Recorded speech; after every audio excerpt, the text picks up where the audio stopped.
Break के बाद एक बार फिर से आप सभी का स्वागत है। सर आपसे अब मेरा अगला क्वेश्चन ये है कि आपके रोल मॉडल कौन है? मेरे रोल मॉडल मेरे फादर हैं। उन्होंने मुझे काफ़ी इंस्पायर किया है। जब मैं लिखता था काफ़ी उन्होंने बताया कि जहाँ भी गलतियाँ होती थी तो वही मेरे रोल मॉडल हैं। और साथ में मेरी मम्मी की जो वो प्रार्थना में बहुत करती हैं, पूजा पाठ में बहुत बिलीव करती हैं, तो उनका काफ़ी सहयोग है। उन सब की वजह से आज मैं यहाँ पे हूँ। सर आपने भारत में फर्स्ट नंबर पर एसईओ का बुक राइटर का खिताब जीता है, तो आपके दिमाग में ये कब आया कि आपको एसईओ पे मतलब किताब लिखनी चाहिए या कुछ करना चाहिए इसके लिए? इसके पीछे भी एक इंसिडेंट है। कोई मेरा ऐसा सपना नहीं था कि मैं राइटर बनूंगा। ये बात है 2012 की, जब मैं एमसी करके जॉब की सर्च कर रहा था। तो उस टाइम क्या हुआ कि मुझे सॉफ्टवेयर लाइन में जॉब नहीं मिली।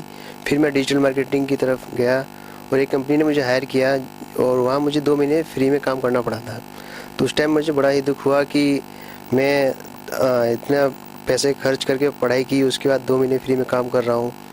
तो फिर मैंने यही सोचा कि जो आने वाली यंग जनरेशन है, टेक्निकल यंग जनरेशन है, उनको मेरे जैसा ना झेलना पड़े, इस वजह से मैंने ये बुक लिखी है। उपेंद्र राणा जी, जैसे कि एसईओ और एसएमओ ये किस तरह से काम करता है, मतलब क्या इसका रोल है, किस तरह से? जो एसईओ होता है वो होता है गूगल में अपनी वेबसाइट को टॉप 10 में लाने के लिए, और जो एसएमओ होता है उससे हम यूजर की एंगेजमेंट बढ़ाते हैं। जैसे कि आपने देखा होगा फेसबुक में लाइक्स आते हैं, ट्विटर में फॉलोअर्स आते हैं, इंस्टाग्राम में फॉलोअर्स आते हैं, तो वो एसएमओ के अंदर आता है।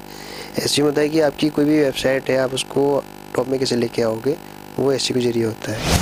सर आपके अब तक के सफ़र में कोई ऐसा दोस्त रहा होगा आपका जिसने आपको आपका सबसे ज़्यादा मतलब साथ दिया होगा, आपका सपोर्ट किया होगा, कि कुछ ऐसी यादें हैं वो बताइए हमारे दर्शकों को। मैम, काफ़ी सारे दोस्त हैं जिन्होंने मुझे सपोर्ट किया है, लेकिन जो सबसे सपोर्टिव थे वो थे मनोहर पाल, जो इस बार सीए फाइनलिस्ट हैं, और उन्होंने काफ़ी सपोर्ट किया। जब मैं पढ़ रहा था तभी से उन्होंने काफ़ी सपोर्ट किया। और घर में किसी का सपोर्ट मिला, मम्मी पापा या और किसी का घर में? फैमिली में तो सबका सपोर्ट मिला है, सबका, मम्मी का, पापा का, सबका सपोर्ट मिला।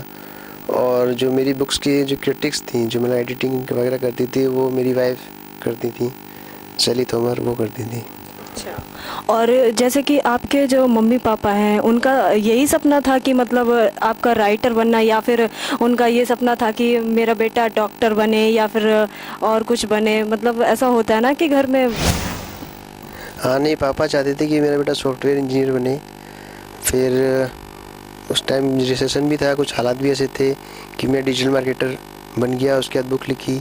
अब मैं राइटर भी हूँ, आप मुझे राइटर कह सकते हो और एक स्पीकर के तौर पे भी कह सकते हो। अभी मैं हाल ही में गया था ये FM 90.4 में, वहाँ मैं एज स्पीकर गया था। काफ़ी बड़े बड़े डिग्निटीज़ आए थे जिनको मैंने डिजिटल मार्केटिंग के बारे में बताया और थोड़ी टिप्स भी दी थी।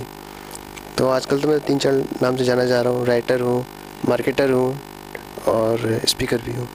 आइए अब बात करते हैं डिजिटल इंडिया के डिजिटल राइटर उपेंद्र राणा जी की वाइफ शैली तोमर से कि उनका क्या कहना है उनके पति ने जो ये खिताब जीता है। जी, मुझे बहुत अच्छा लगा कि मेरे हस्बैंड को first SEO, Indian SEO writer के तौर पे पहचाना जा रहा है। मुझे ये लगता है कि किसी ने तो ये स्टेप उठाया कि अपने मतलब दूसरों की मदद करने के लिए। ऐसे बहुत लोगों ने फेस किया होगा कि फर्स्ट बिना स्टाइपेंड के या बिना सैलरी के वर्क करना, बट किसी ने इतना नहीं सोचा होगा कि दूसरों की मदद के लिए मैं बुक्स लिखूं या दूसरों की मदद करूं। तो मुझे ये बहुत अच्छा लगा कि उन्होंने ये स्टेप उठाया और इतनी ऊंचाइयों पे पहुंचे। सर हमारे स्टूडियो में आने के लिए, समाचार टाइम 24 में आने के लिए आपका बहुत बहुत धन्यवाद। Thank you ma'am. तो फिलहाल के लिए हमारे इस खास कार्यक्रम में बस इतना ही, और तमाम बाकी खबरों के लिए देखते रहिए समाचार टाइम 24।